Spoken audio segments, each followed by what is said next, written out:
আদর্শ মা বাবার স্পর্শে শৈশবের সোনালি সময়টা যদি কাটানো যায় এবং সে যদি তার পরবর্তী সময়টাকে মূল্যায়ন করে, তাহলে একটা সন্তানের বিকশিত হবার সব রাস্তাগুলো তার সামনে খোলা থাকে। ভবিষ্যৎ দুশ্চিন্তায় তার আতঙ্কগ্রস্ত মুখখানা বারবার চোখের সামনে আর দেখতে হয় না। সুতরাং এই শৈশবটা আমাদের রাঙানো উচিত একটি সুস্থ, সমৃদ্ধ পরিবেশ এবং আলোকিত মানুষের সংস্পর্শে। তবে আমাদের জীবনটা সার্থক হবে। আজ আমরা কথা বলবো শৈশব নিয়ে। জীবনের সূচনা লগ্নে শৈশবের জীবনটাই সবচেয়ে মিষ্টির সময়, অনুভূতি সম্পন্ন, স্বপ্নে ভরা সময়, হৃদয়ের পরিচ্ছন্নতার সময়, আনন্দ ভরা সময়, খ্যাতি বৈভব আর গৌরবমুক্ত সময়। মানুষ যত বড়ই হোক, যত দূরেই যাক, শৈশবের হাতছানি সবাইকে আন্দোলিত করে, অনুপ্রাণিত করে। অবধারিত নিয়মে পায়ে পায়ে মানুষ তার নির্ধারিত গন্তব্যের দিকে ঠিক এমনই অব্যতহীনভাবে হাঁটতে থাকে। এক সময় সে তার শৈশবকে হারায়, কৈশোরে পৌঁছে যায়, কিন্তু সে বুঝতেও পারে না শৈশবকে সে কখন হারালো। এক সময় কৈশোর পেরিয়ে যৌবনে পদার্পণ করে। আমরা কি কেউ বুঝতে পারি এই বয়ঃসন্ধি কালটা কবে, কখন, কিভাবে পার করেছি? না, সব মনের অজান্তেই পার হয়ে গেছে।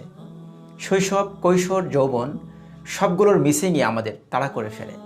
তার মাঝে শৈশবের স্মৃতিগুলো সবচেয়ে বেশি আমাদেরকে আন্দোলিত করে, অনুপ্রাণিত করে।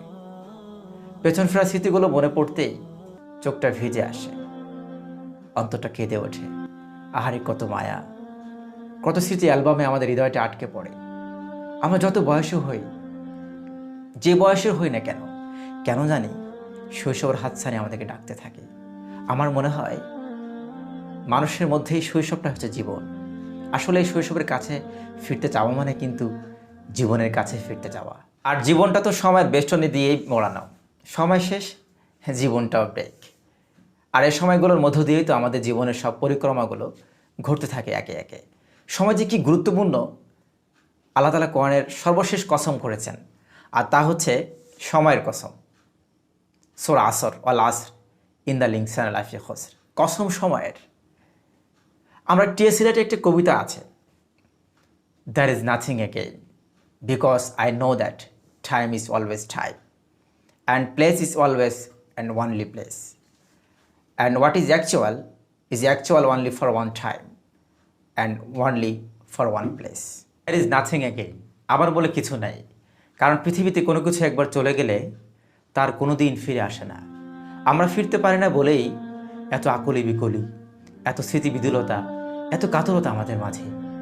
পুরনো দিনের কাছে যাওয়া, পুরনো স্মৃতিগুলো পুনরাবৃত্তি করা, পুরনো সেই দিনের কথা ভুলবে কি রাহায়, ও সে তো চোখের দেখা প্রাণের কথা, সে কি ভোলা যায়?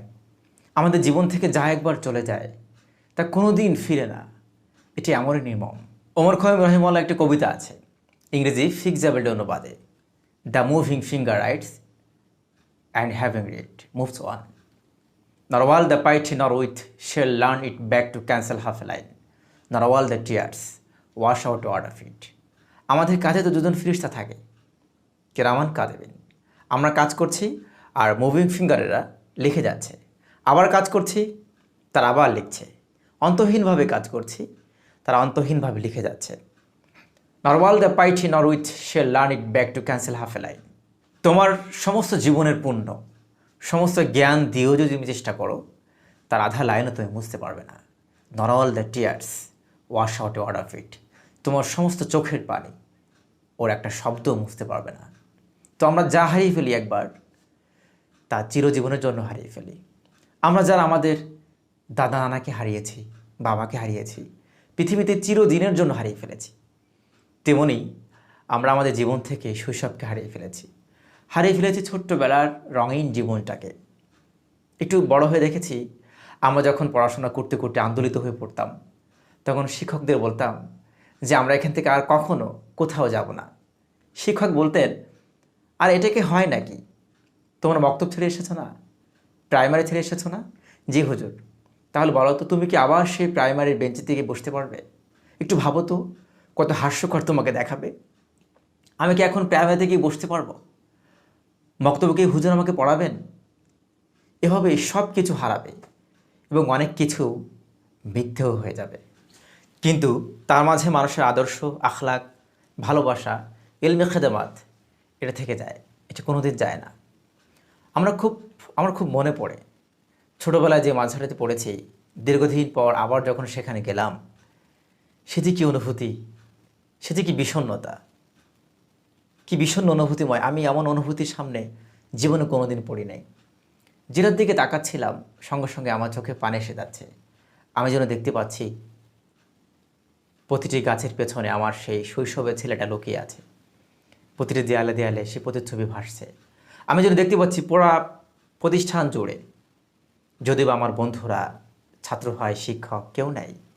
এটা কেন হয়েছিল জানেন? কারণ জীবনের সবচেয়ে রঙিন সময়গুলো আমার এখানে কেটেছে বলে। আর শৈশবের কোনো কিছু না মানুষ সহজে ভোলে না। সুতরাং এই শৈশবটা আমাদের রাঙানো উচিত একটি সুস্থ, সমৃদ্ধ পরিবেশ এবং আলোকিত মানুষের সংস্পর্শে। তবে আমাদের জীবনটা সার্থক হবে এবং সন্তানের ভবিষ্যৎ দুশ্চিন্তায় আতঙ্কগ্রস্ত মুখখানা চোখের সামনে বারবার দেখতে হবে না। বিশেষ করে এক্ষেত্রে সবচেয়ে বড় ভূমিকা রাখতে হয় মা বাবার। কারণ মা বাবাই তো সন্তানের জন্য প্রথম পাঠশালা। আর এই শিক্ষাটা সন্তানের জন্য গ্রহণ করতে হবে শৈশবেই। আর এই শিক্ষাটাই সন্তানের জন্য সবচেয়ে বেশি ইম্পর্ট্যান্ট। আপনি আপনার সন্তানের জন্য যেমন পরিবেশ করে দেবেন, সে তেমনই গড়ে উঠবে। কারণ পরিবেশ থেকে মানুষের মানসিকতা জন্ম নেয়। পৃথিবীতে শিশুরা নিষ্কণ্টক হয়ে আসে, তারপর সে দেখে, শ্রবণ করে, অনুধাবন করতে পারে হৃদয়। এভাবে একটা পরিবেশের মধ্য দিয়েই তার মস্তিষ্ক গড়ে ওঠে।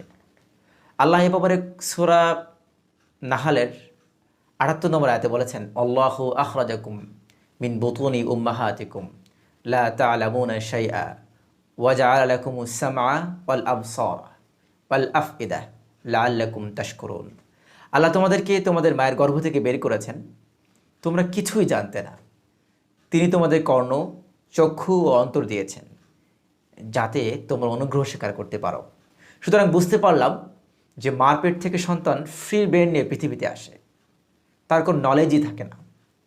তারপর সে দেখে, শুনতে পায় এবং অনুধাবন করা শিখে ফেলে। আর সে যে পরিবেশে বেড়ে উঠবে, সে পরিবেশের মধ্য দিয়ে তার ফিলোসফি তৈরি হবে। বুখারীতে বাবার হাদিস এসেছে, রাসূল সাল্লাল্লাহু আলাইহি ওয়াসাল্লাম বলেছেন, মা মিন মাউলুদিন ইল্লা ইউলাদু আলাল ফিতরাহ ফাআবওয়াহু ইউহাউবিদানিহি ওয়া ইউনাসসিরানিহি আও ইউমাদিসানিহি। প্রত্যেক সন্তান এই পৃথিবীতে মুসলমান হয়ে জন্মগ্রহণ করে, কিন্তু তার মা বাবা পরিবেশ দিয়ে তাকে ইহুদি বানায়, নাসারা বানায় এবং অগ্নিপূজক বানায়। সুতরাং আসুন আমরা আমাদের সন্তানের জন্য একটি আদর্শিক জীবন উপহার দিতে পারি। আর তা হচ্ছে রাসূলুল্লাহ সাল্লাল্লাহু আলাইহি ওয়াসাল্লামের রেখে যাওয়া উসওয়াতুন হাসানা, উত্তম আদর্শ, কোরআন সুন্নাহ ভিত্তিক জীবন।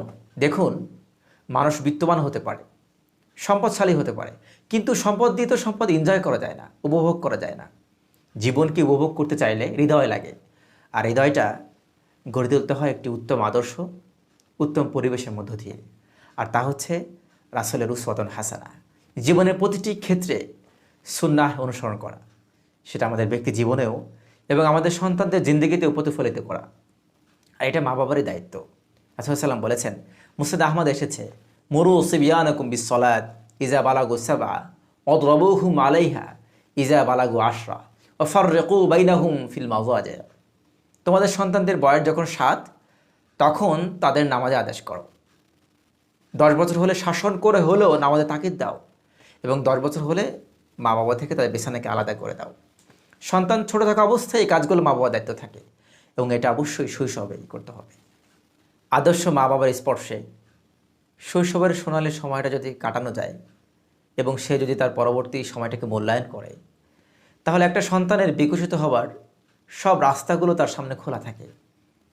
ভবিষ্যৎ দুশ্চিন্তায় তার আতঙ্কগ্রস্ত মুখখানা বারবার চোখের সামনে আর দেখতে হয় না। তেমনি শৈশবের সেই বুক্ত ঝরা সময়ে আমি কিছু মনীষী ছোঁয়া পেয়েছি, আলহামদুলিল্লাহ। তার মাঝে দুজন বিদগ্ধ মানুষ, হৃদয়ের মানুষ, শুভ্রতা ছড়ানো মানুষ, সোনা ফলানো মানুষ, আমার আব্বা এবং আমার মহিষী মা। আলহামদুলিল্লাহ, আমি তাদের মাঝে উত্তম আদর্শ দেখতে পেয়েছি। তার মানুষের হৃদয়ে শ্রদ্ধা, ভালোবাসায় যে কী দুর্লভ দেবীতে আদিষ্ঠিত থাকেন, আমার আব্বা মাকে দেখে আমি তা টের পেতাম। এসব কিছুর সাথে সাথে যদি মানবিক গুণগুলো যুক্ত হয়, অনুভূতি যুক্ত হয়, ভালোবাসা যুক্ত হয়, মানুষের হৃদয়কে গড়ে তোলা, দৃষ্টিভঙ্গিকে গড়ে তোলা, উত্তম আদর্শকে গড়ে তোলা, মনের জানালাগুলোকে বড় করা, দূরকে দেখতে পারার মতো ক্ষমতা যেন হয়, তাহলেই তো সেই পৃথিবীর শ্রেষ্ঠতম মানুষ। দেখুন, একটা সভ্য জাতি হতে হলে সভ্যতার কিছু মানদণ্ড অবশ্যই পালন করতে হবে, আর তা হচ্ছে ইসলামী মূল্যবোধের মধ্য দিয়ে মানুষকে মানুষ হতে হবে। سبيل الدموع سبيل مريح